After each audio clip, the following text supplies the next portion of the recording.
নমস্কার, আমি অয়ন চলে এসেছি আর একটা নতুন ভিডিও নিয়ে। দেখো, প্রকৃতি আমাদের শক্ত হতে শেখায়। আর শক্তটা কেমন? শক্তটা ধরো, আমরা তো লোহা দেখি, লোহাটা সব থেকে শক্ত, হয়তো তার থেকেও বেশি কিছু শক্ত হতে পারে, কিন্তু আমাদের লোহাটা শক্ত বলেই ওইটাকে ভাঙার জন্য, গলানোর জন্য ওইটার ওপরে বেশি বল প্রয়োগ করতে হয়, গরম করতে হয়, তারপরে বাঁকানো যায়। সেরকম মানুষের আমাদের জীবনে যদি চলতে হয়, আমাদেরও প্রচুর শক্ত হতে হবে। আর ভগবান সেই শক্তিটা আমাদের দিয়েও পাঠিয়েছে। কারণ কি বলো তো, যে লোহাটা যেমন শক্ত, তাকে ভাঙার জন্য বা দোমড়ানোর জন্য অনেক শক্তি আমাদের প্রয়োগ করতে হয়। কিন্তু একটা প্লাস্টিক দেখো, প্লাস্টিককে কিন্তু খুব সহজেই ভাঙা যায়। সেই রকম আমাদেরও এতটা শক্ত হতে হবে লোহার মতো, তবে আমরা বাঁচতে পারবো, চলতে পারবো। আর হয়তো কেউ ভাবতে পারো যে আজকে শুধু মুখে নমস্কার কেন বললাম, হাত জোর করে কেন বললাম না। কারণ কি, আজকে ফোনটা ধরার কেউ নেই, একা একা ভিডিও বানাচ্ছি, একা একা চলে আসলাম। তো কিছু কিছু সময় আমাদের একাও চলতে হয়, একা চলার জন্য অনেক কিছু শিক্ষা নিতে হয়, অনেক কিছু। প্রকৃতির নিয়ম এইগুলো, প্রকৃতির নিয়ম পরিবর্তন। দেখো, তুমি ভাবো,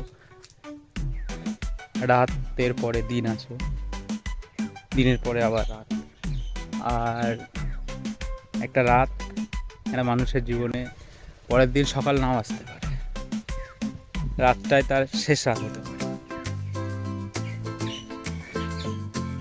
তো সবাই একটু জানিও কেমন হয়েছে ভিডিওটা। আর আগের ভিডিওটাই কি জানি ইউটিউবের কোনো কারণে বা আমার কোনো ভুলের হয়তো কপিরাইট এসছে, তো ওই ভিডিওটা ভিউ আসেনি তেমন। তো সবাই একটু লাইক, কমেন্ট, শেয়ার করো, চ্যানেলটা সাবস্ক্রাইব করো যদি আমার কথাগুলো ভালো লাগে, বোঝো আমার কথাগুলো, আমি যদি বোঝাতে পারি আমার মতো করে। কারণ সবাই তো সবাইকে সব কিছু বোঝাতে পারে না। পৃথিবীটা একটা, কিন্তু এই পৃথিবীর মাঝে আমরা নিজেদের মতো করে কত পৃথিবী বানিয়ে নিয়েছি। দেখো তো, সবাই সবারই মতো জগতে ব্যস্ত, নিজের জগৎ, সবার একটা আলাদা নিজস্ব জগৎ থাকে। তুমি ভাবছো যে তুমি কীরকম অবস্থায় আছো এখন। দেখো, তোমার থেকেও খারাপ অবস্থায় অনেকে মানুষ থাকে, অনেকে শেখে। আমাদের শেখা উচিত অনেকের কাছ থেকে অনেক কিছু, যেটা সবসময় চোখে দেখা যায় সেটারই যে অস্তিত্ব আছে সেটা নয়, কিছু কিছু অস্তিত্ব আমাদের অনুভব করতে হয়। যেমন ধরো, আজকে তুমি যেই অতীতে দিনগুলো ফেলে এসেছো, যেই দিনগুলো তুমি কাটিয়ে এসেছো, সেই দিনগুলো কিন্তু তুমি ফিরে পাবে না। হয়তো মুহূর্ত তো আর সেরকম আসতে পারে, কিন্তু সেই দিনগুলো আর ফিরে পাওয়া যায় না।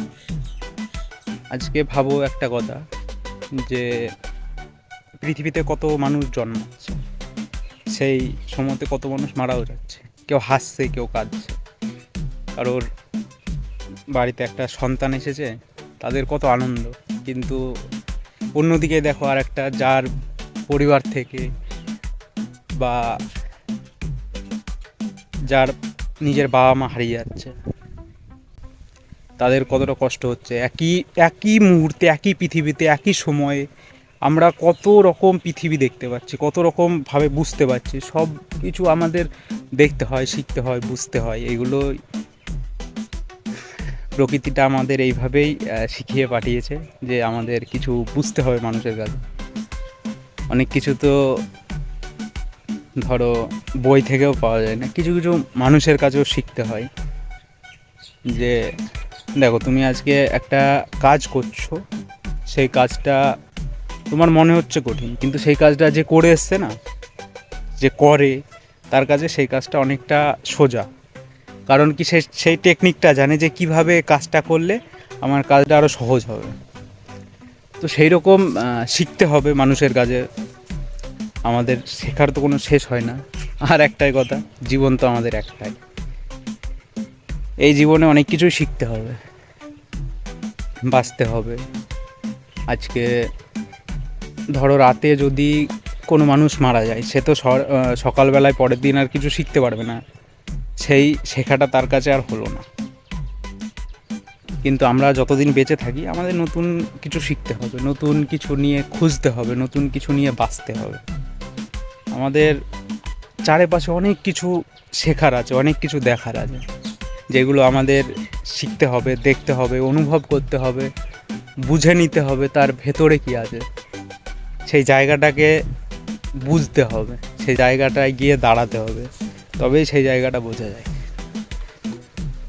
চলো, অনেক কথা বললাম, ভালো থেকো, অনেক ভালোবাসা দিয়েছো সবাই, তো আরও বেশি বেশি ভালোবাসা দাও, এইভাবে পাশে থেকো, সাপোর্ট করো, তবে আমি এগিয়ে যেতে পারবো আর তোমাদেরকে এইভাবে কথাগুলো বলতে পারবো, নিজের মনের কথাগুলো বোঝাতে পারবো।